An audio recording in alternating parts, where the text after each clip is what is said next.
What do the price charts look like for SafeMoon on October 15th? That's what we're going to dive into in this video.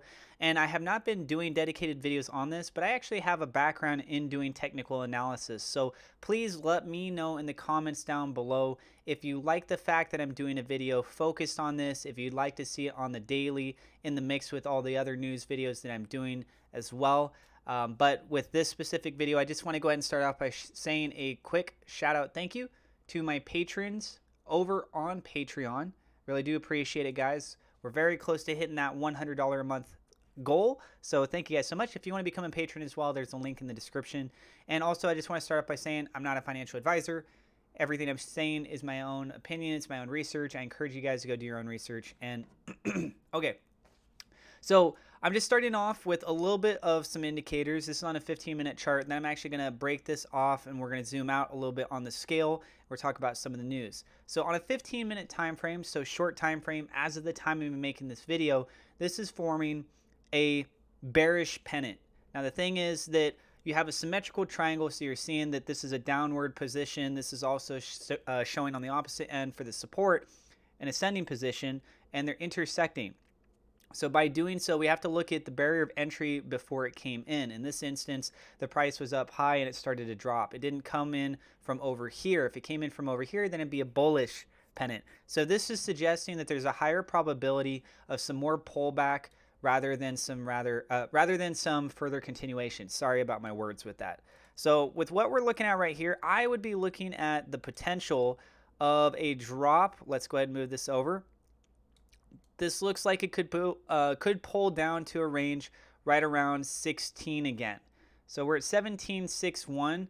This could potentially go down to 16.66, which last time they were at 16.66 was 2 days ago, right? So that's not the best news that's going on there, but that's based on probability. And look at that. So as I'm actually talking, we're seeing a little bit of pullback going on right here. It is still within this pattern formation.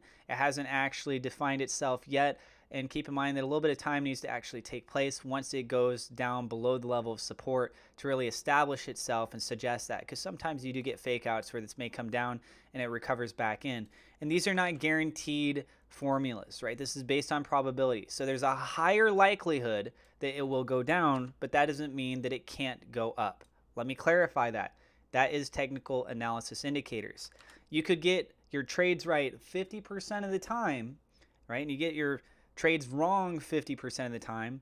But if your trades that you get right, you make, let's just use for example, $10,000, and then the trades that you get wrong, you only lose $1,000. Well, that's a $9,000 gain success rate, right? So that's where you figure out stop losses, where's your barrier of entry, you figure out all those kinds of things. And that's where education really comes into play with this stuff, especially if you're trying to proactively trade it on the regular. So looking at this a little bit further, we're going to go ahead and zoom out now. And one thing that I kind of had taken a look at right here previously was what appeared to almost be the formation of a head and shoulders pattern. This is more of like a double top, but we did see a pullback down right across here. And we're seeing SafeMoon Dev's wallet selling off periodically. He's trying to essentially get out of here. And if he wants to do that, that's on him. Now let's go ahead and look at the bigger picture a little bit, right? What else is factors in play? Well, BNB is going to be a big player in this because of how much it is backing SafeMoon itself. So BNB is currently up 0.52%, it looks like. It's a very, very small amount. And then you also have Ethereum, which is up, but it's only up 0.39%. A lot of the attention focuses on Bitcoin right now because of the Bitcoin ETF that's been approved for the New York Stock Exchange over here in the United States. It's historic. This is the first time, and it's been talked about for years, that if a Bitcoin ETF was to roll out, then guess what? It is very bullish.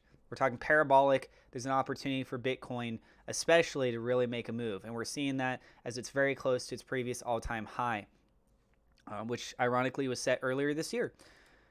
So then some other things to keep in mind with Binance Coin, it's looking at $560 price target next after BNB price cup and handle breaks out, so in its own price formation. Most of the focus we're trying to do in this video is over on SafeMoon.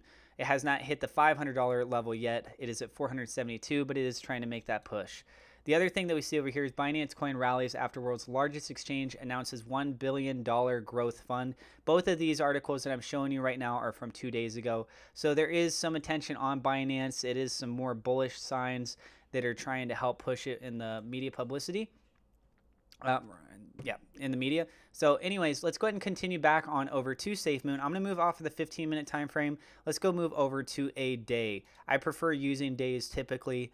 However, when this video goes up, in case you guys were wondering, just like what we're sort of looking at, that short time frame window, there you go.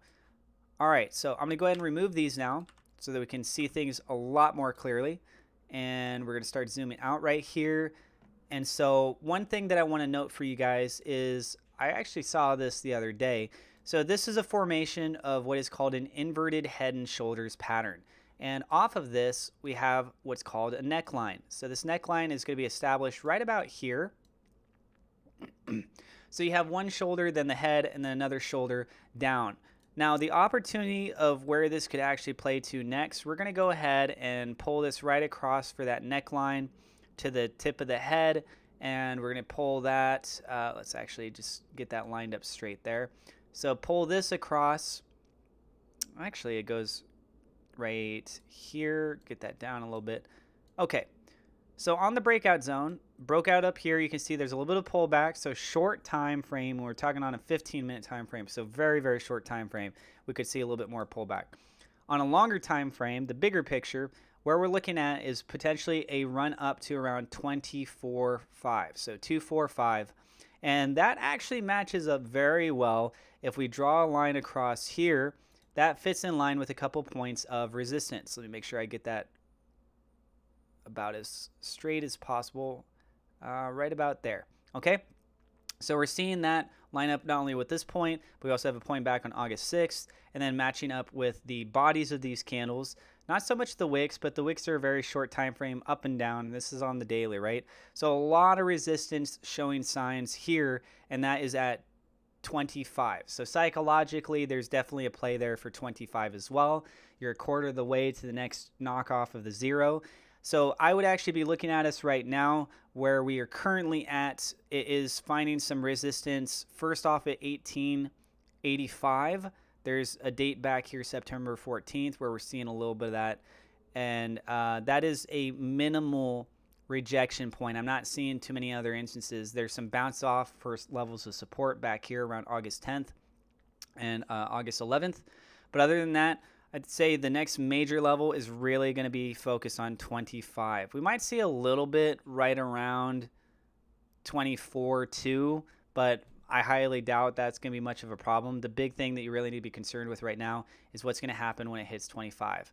Once it gets past 25, then we're looking at a previous high back around 35, and then there's a lot more opportunities as we work through all the way back, trying to get back to this really high point, which was right around the 12. I don't know why this is, that is not right. That's only 3 zeros. I wish that it was up that high. If it was up that high back on that date, what was that, April 23rd?